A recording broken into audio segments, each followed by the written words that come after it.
Didik. Assalamualaikum warahmatullahi wabarakatuh. Bagaimana kabarnya Pak Didik, sehat? Alhamdulillah sehat, Pak Didik. Alhamdulillah bagaimana? Alhamdulillah sehat, Pak. Alhamdulillah lancar.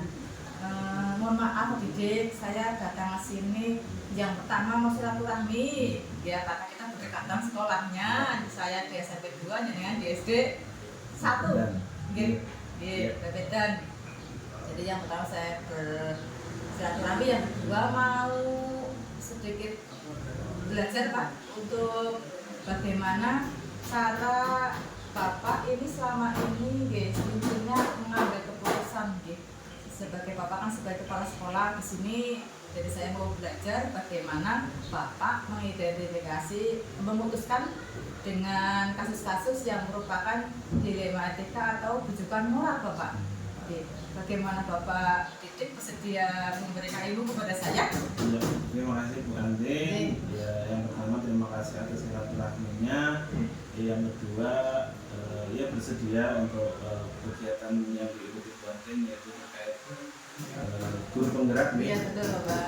Sudah sampai di modul 3.1. Ya sebatas pengetahuan saya insya Allah bisa. Terima kasih Pak Didik. Saya lanjut wawancaranya Pak Didik ini.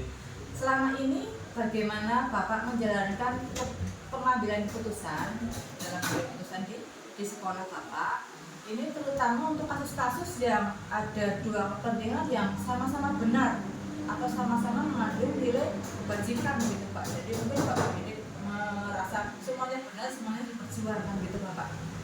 Ya, terkait identifikasi kasus-kasus yang saya alami di sekolah, saya tidak memiliki trik atau identifikasi khusus nih. Tetapi biasanya memang saya menghadapi ada kasus yang memang harus mengambil salah satu yang dua-duanya pilihan terbaik, pilihan baik, sehingga saya memang harus mengambil salah satu pilihan dari kasus tersebut. Nah itu mungkin yang dinamakan dengan dilema etika ya. Semuanya baik, dua-duanya baik. Kemudian kalau untuk bujukan moral itu kan sebuah kasus yang kita harus selesaikan, hanya saja biasanya ada baik ada buruknya, sehingga kita pilih yang terbaik. Mungkin seperti itu. Lebih sulit yang dilema etika. Bapak selanjutnya saya pengen belajar bagaimana langkah-langkah atau prosedur seperti apa yang biasa Bapak lakukan selama ini Pak untuk mengatasi dilema etika. Iya, untuk mengambil sebuah keputusan yang dilema etika, ini sepengetahuan saya yang pertama adalah identifikasi dulu kasus tersebut. Saya identifikasi, kemudian selanjutnya saya koordinasi dengan pihak-pihak terkait. Terkait kasus tersebut biasanya kan menyangkut anak ya, otomatis ya saya harus koordinasi dengan guru, memastikan apa yang terjadi pada anak tersebut juga, kemudian bila perlu orang tua ataupun komite sekolah, mungkin seperti itu. Kemudian setelah identifikasi mungkin kita kaji, kemudian baru kita mengambil keputusan yang terbaik. Seperti itu Bu. Oke Pak, terima kasih. Selanjutnya, hal apa saja yang selama ini Bapak anggap efektif dalam mengambil keputusan pada kasus dilema etika? Iya, ketika kasus dilema etika otomatis kita melibatkan beberapa orang sehingga kasus dilema etika biasanya saya ambil keputusan dengan musyawarah dengan berbagai pihak yang terkait tadi. Terutama kalau dengan siswa ya otomatis kita musyawarah dengan wali murid, kemudian yang jelas sekali guru juga otomatis biasanya yang menghadapi guru kemudian masuk ke kita seperti itu kan, guru, wali murid, kemudian bila perlu ada tokoh ataupun komite yang bila kasus tersebut memang luas, jangkauannya luas seperti itu. Menyangkut orang banyak. Biasanya saya musyawarahkan intinya. Selanjutnya Pak, mohon maaf, hal-hal apa saja yang selama ini merupakan tantangan Pak dalam mengambil keputusan pada kasus-kasus yang merupakan dilema etika? Ya, terkait pengambilan keputusan dilema etika, pasti sebuah keputusan ada yang diuntungkan, ada yang dirugikan. Tantangan terberat adalah ketika harus memuaskan pihak yang tidak diuntungkan dari keputusan yang saya ambil itu. Otomatis kayaknya dua-duanya iya, kayaknya dua-duanya diuntungkan, Iya. tetapi memang harus ada salah satu pilihan yang kita anggap, kita kaji yang terbaik. Nah, otomatis pihak yang mohon maaf dirugikan tadi memang harus kita jelaskan, kita konfirmasi, koordinasikan deh, sehingga mereka bisa mengerti apa keputusan yang kita ambil, dasarnya, kemudian bisa menerima apa yang kita putuskan. Iya, gitu. Baik, Pak. Terima kasih.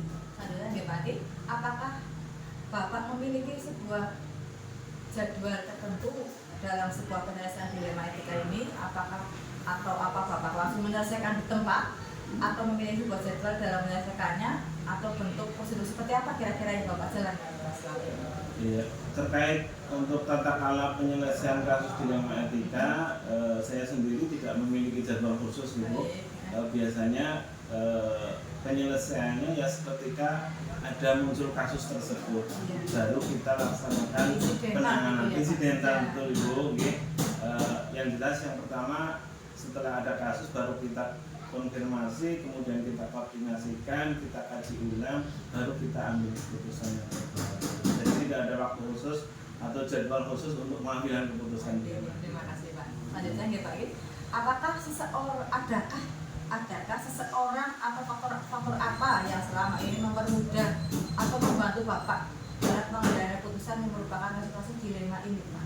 Iya, terkait yang membantu saya karena ini sebuah kasus melibatkan banyak orang, otomatis ya saya libatkan orang-orang itu sebagai sumber untuk saya dalam mengambil keputusan itu, sehingga saya mencari informasi dari orang-orang terdekat saya ya, karena disekolahkan otomatis saya meminta masukan dari guru, konfirmasi, kemudian masukannya yang terbaik dari kasus yang dihadapi, sehingga itu menjadi dasar saya dalam mengambil sebuah kebijakan atau keputusan. Satu lagi yang terakhir Bapak, dari semua yang Bapak sampaikan di sini tadi tentang pengambilan keputusan yang merupakan dilema etika, apakah ada pembelajaran yang Bapak petik dari pengalaman Bapak dalam mengambil keputusan tersebut, Pak? Ya, pembelajaran yang dapat saya petik dari pengambilan keputusan dilema etika tentu banyak Ibu. Yang pertama tentu saya bisa lebih bijak nih. Saya lebih bijak dalam mengambil sebuah keputusan. Artinya keputusan tidak serta-merta dari diri saya, tetapi saya pastikan keputusan itu adalah yang terbaik dari berbagai pendapat dan masukan dari berbagai pihak yang saya undang atau konfirmasi tadi. Itu. Yang kedua, terkait pembelajaran yang saya ambil, tentu sebuah masalah memang harus diselesaikan, dan penyelesaian yang saya ambil harus yang terbaik dan bisa memuaskan semua orang. Itu mungkin gitu Pak Didik, luar biasa kepemimpinan panjenengan di SD 1 Pepedan. Alhamdulillah, memang sebaik buruknya sebuah sekolah itu tergantung pada pemimpinnya Bapak, termasuk dalam pengambilan keputusan yang bertanggung jawab, yang bijaksana, yang bisa mengatasi ada dilema etika dan dilema moral gitu. Terima kasih Bapak. Demikian wawancara dari saya, karena saya melakukan tugas sebagai CGP untuk modul tingkat 1. Mohon doanya agar saya bisa menyelesaikan dengan baik Bapak. Bu Andin, semoga lancar CGP-nya sampai selesai, sukses selalu. Amin. Untuk kegiatan-kegiatan selanjutnya. Selanjutnya saya mohon diri Bapak. Assalamualaikum warahmatullahi wabarakatuh. Waalaikumsalam warahmatullahi wabarakatuh. Assalamualaikum warahmatullahi wabarakatuh, Mas Sarjana. Iya, Waalaikumsalam warahmatullahi wabarakatuh. Bagaimana kabarnya Mas Sarjana? Sehat? Alhamdulillah, sehat. Sekolah dari pun, Alhamdulillah saya juga sehat Mas Sarjana. Ini Mas Sarjana, Iya. saya datang ke sekolah Bapak ini kepengen belajar Pak, asuh kapro. Bagaimana Bapak kan sebagai seorang kepala sekolah. Nah, saya kepengen tahu bagaimana Bapak itu mengambil keputusan yang bijaksana, yang baik itu semuanya gitu Pak. Oh ya, yang pertama jelas saya melihat kondisi kasusnya Bu. Iya, tentunya ya. Kalian kaji dulu apa yang menjadi masalah begitu. Ya. Berarti ya nanti Bapak itu mengidentifikasi bagaimana mengidentifikasi kasus-kasus yang merupakan dilema Pak, dilema etika atau dilema moral. Jadi Bapak nanti memutuskan sesuatu itu kadang ini benar gitu Pak. Nah bagaimana Bapak itu memutuskannya gitu Pak? Ya, dengan ya mungkin kita mencari apa namanya ya istilahnya informasi dulu tuh. Kira-kira apa yang jadi masalah ya, kemudian kita rembukan lah istilahnya musyawarah dengan teman-teman ya, apa yang akan kita apa yang seharusnya kita ambil gitu tuh. Berarti selanjutnya langkah-langkah atau prosedur seperti apa yang biasanya Bapak lakukan selama ini Pak? Selama ini saya untuk permasalahan-permasalahan seperti itu misalnya ya kita pertama ya dengan teman-teman atau dengan istilahnya apa namanya ya mungkin orang tua dan sebagainya yang berkaitan dengan itu kita rembukan ya, kemudian masalah kita mencari mufakat lah kira-kira tulisan itu ya tidak merugikan kesana sini gitu. Selanjutnya ya Pak ya. Hal-hal apa saja yang selama ini Bapak anggap itu efektif dalam pengambilan keputusan pada kasus-kasus yang merupakan dilema etika Pak bagi Bapak? Iya. Kalau saya sih biasanya langsung saja dengan orang yang tadi yang bersangkutan lah, biar kita efektif sehingga mengenal langsung gitu ya, dengan persuasif istilahnya pendekatan yang personal gitu. Terus selanjutnya gimana ini? Hal apa saja yang selama ini merupakan sebagai tantangan dalam Bapak mengambil keputusan yang merupakan dalam hal ini sebagai dilema itu Pak? Ya kira-kira kalau aja pertama ya kadang-kadang ya namanya manusia itu kan banyak hal-hal yang kadang antara senang dan tidak senang, maka ya kita harus berhati-hati lah dalam mengambilnya itu, sehingga sana sini lebih kepenak dan kemudian tadi lah saya dengan personal lah supaya biar mengenang gitu Bu. Berarti yang sama-sama baik buat kami sendiri Pak. Iya Pak. Selanjutnya Pak, apakah Bapak memiliki sebuah tata cara atau jadwal tertentu? Tentunya kalau memang sudah ada ya kita perlu pembinaan atau ya jadwal tertentu, misalnya berapa sekali mungkin kita lakukan pertemuan atau misalnya apa namanya ya, cara bahasanya itu kita merenung bersama-sama sehingga nanti ada hal-hal yang sekiranya mengganjal atau sebagainya atau mungkin permasalahan kita dapat cepat-cepat teratasi. Berarti tidak ada jadwal yang hari Senin hari Selasa tidak ada Iya, tidak ada. tapi melihat Iya, situasinya dulu Pak. iya. Bapak nggih.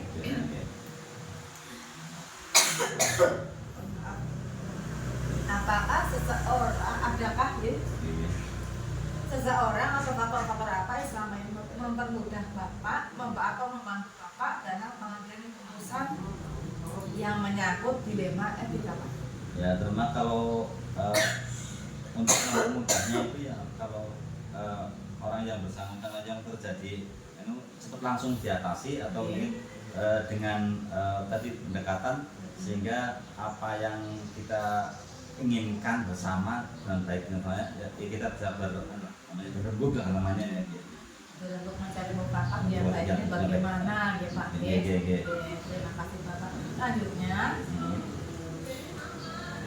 ini dari hal-hal yang Bapak tadi sampaikan, apakah Bapak bisa mengambil pembelajaran yang dipetik atau diambil dari kasus-kasus yang selama ini Bapak tangani gitu Pak, yang menyangkut dilema etika? Yang bisa ambil kesimpulannya yaitu kalau terjadi hal-hal itu ya perlu memang kita harus cepat-cepat ditangani, kemudian kita tentunya dengan cara yang dengan baik-baik saja ya, tentunya dengan proses supaya kita nanti bisa mengambil keputusan tentunya tidak merugikan sana sini lah yang enak dan begitu. Jadi mudah-mudahan tidak akan terulang lagi hal-hal yang seperti tadi begitu. Baik Bapak, terima kasih Bapak sudah memberikan saya pelajaran bagaimana Bapak mengambil keputusan yang merupakan dilema etika. Semoga nanti bisa memberikan edukasi kepada saya agar saya bisa mengambil keputusan yang seperti itu, ya Pak. Terima kasih, semoga dalam keadaan sehat Pak. Saya mohon diri. Terima kasih. Assalamualaikum warahmatullahi wabarakatuh. Waalaikumsalam warahmatullahi wabarakatuh.